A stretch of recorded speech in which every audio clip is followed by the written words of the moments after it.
tingnan natin yung mga dagat. Alam niyo po ba mga 2 linggo rin po na talagang natambakan ito ng mga water hyacinth. At sa awa naman ng Diyos, ngayon ito na ganito na po kalinis.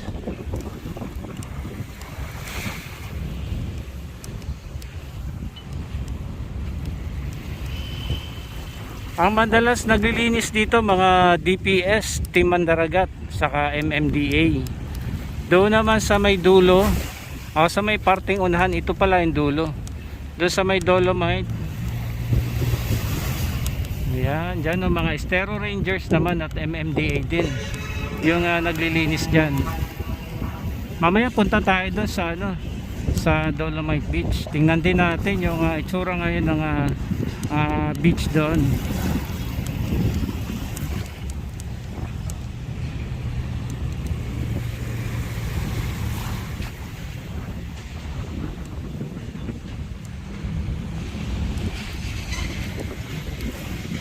Ayan ang Manila Yacht Club.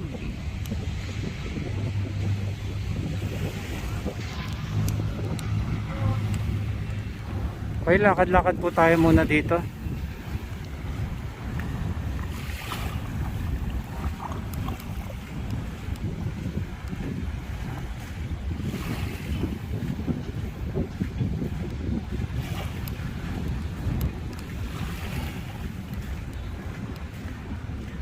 Buti kahit papaano naging nakahinga-hinga na sa mga tambak ng basura.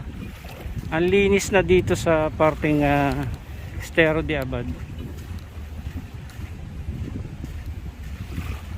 Okay, panik tayo dito sa sa seawall.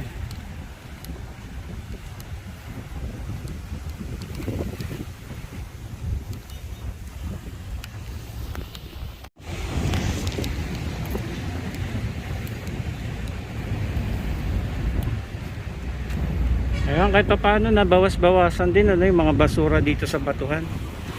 Kung meron man, konting-konti lang.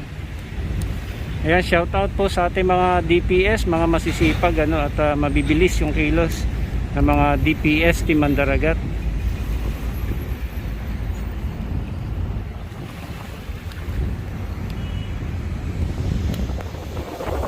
Ayan, dito na po tayo ngayon sa Dolomite Beach. Ay, ito na po ang itsura pagkatapos ng maintenance day kahapon. Yung kahapon nakita po natin yung equipment na surf rake. Kahit pa paano ay naibsan yung mga dagsa ng basura dito.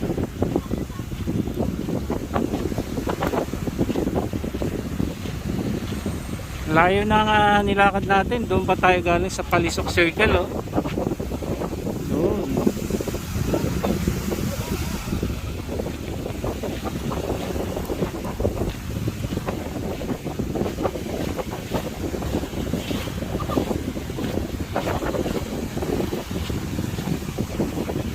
Kahit pa paano nakahinga-hinga rin itong Dolomite Beach.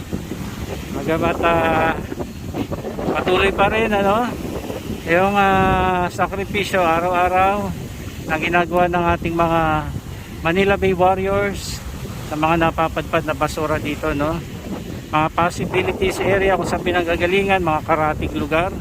Malapit lang tayo sa Pasig River, Parañaque River, Cavite, mga basura po napapadpad dito. Although linis-linis na kahit paano, konting-konti na lang yung mga basura. At yung kulay ng tubig medyo makalawang pa,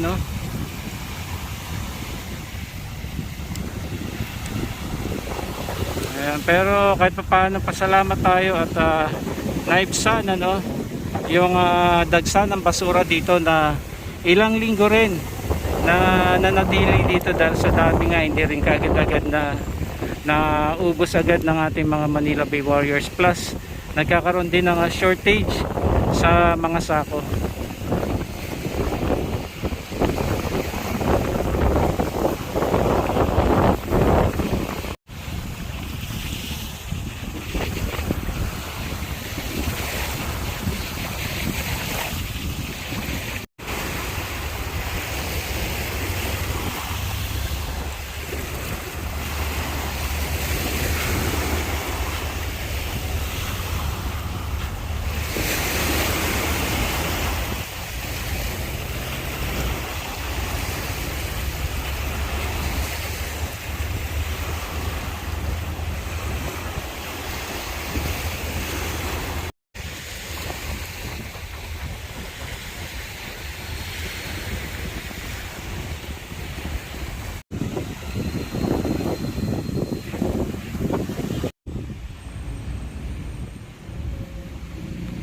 ito po yung pagpapatuloy no, sa ginagawa po dito sa Mandamos Agencies Office.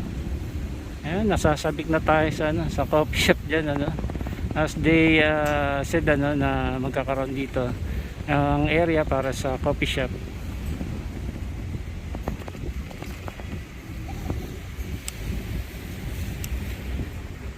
Okay, lakad-lakad po muna tayo. Ayan, as usual, yung dami po ng mga namamasyal ano, dito lamang po sa, sa phase 1. Siguro nalalayuan sila.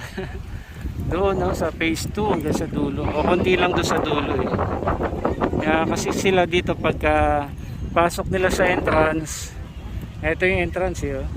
So diretso kaagad sila dito. Hindi nila alam na pwede pa rin maglakad-lakad doon.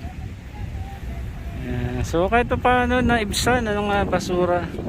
At kikita rin naman natin sa mga tao naririto ngayon ano, na natutuwa sila at na-appreciate nila yung itsura ngayon ng Dolomite Beach.